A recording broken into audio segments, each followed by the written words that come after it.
दोस्तों आपने ये वाकया जरूर सुना होगा। साबिर पाक जब उनकी माँ ने जबरदस्ती करके शादी करा दी तो साबिर पाक ने सोचा ये रोज आती जाती रहेगी। जब उनका निकाह हुआ, उनके निकाह के मौके पर जब दुल्हन को आपने नजर उठा के देखा, दुल्हन जल गई, उसका इंतकाल हुआ।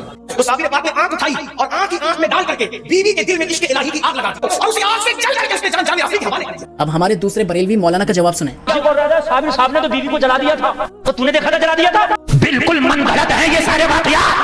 साबिर अलाउद्दीन कलियारी ने किसी बीवी को नहीं जलाया था। देखिए अब आपने खुद सुना ना कि एक ही फिरके के मौलवी एक दूसरे की बात का रद्द कर रहे हैं। मुझे बताएं कि किसकी बात मानी जाए, उनकी जो इस वाकये को सही कहते हैं या फिर उनकी जो इस वाकये को गलत कहते हैं। हालांकि दोनों एक ही फिरके के मौलवी हैं और दोनों ही आलिम हैं, तो फिर सवाल तो उठता है ना कि किसकी बात सच्ची है। इसलिए तो मैं कहता हूँ कि अंधी तकलीद मत करो बल्कि तहकीक करो, क्योंकि हर बात को तस्दीक के बगैर मान लेना अक्लमंदी नहीं बल्कि बेवकूफी है। दीन का असल सोर्स कुरान और सुन्नत है, न कि बुजुर्गों की कहानियां। क्या कुरान में अल्लाह ताला ने नहीं फरमाया, ऐ इंसान किसी ऐसी चीज के पीछे उस वक्त तक मत चल जिसके बारे में तुझे डेफिनेट इल्म ना हो जाए। अब जरा दिमाग से सोचें कि ये जो साबिर पिया का वाकया है ये अकल में बैठता है? हाँ, हमारे नबी अलैहिस्सलाम ने फरमाया कि निकाह मेरी सुन्नत है, जो निकाह नहीं करता वो हम में से नहीं। यहाँ बाबा जी निकाह ही करने के लिए तैयार नहीं थे। किस वजह से? सिर्फ अल्लाह की मोहब्बत की वजह से। मुझे एक बात बताएं कि नबी अलैहिस्सलाम से ज्यादा अल्लाह ताला के करीब कोई है? लेकिन नबी अलैहिस्सलाम ने तो फिर भी निकाह किया और उसका हुक्म भी दिया, और वो भी अल्लाह के हुक्म पे। अगर इस वाकये को आप सच मानते हैं तो मुझे बताएं कि साबिर पिया की ये हरकत अल्लाह ताला को राजी करने वाली थी या नाराज करने वाली थी? और जो बीवी को जलाया क्या वो नाहक कत्ल में नहीं आता? जरा सोचें, अगर गोरे इन वाकयात को सुनेंगे तो उनके ऊपर क्या इंपैक्ट पड़ेगा इस्लाम को लेकर।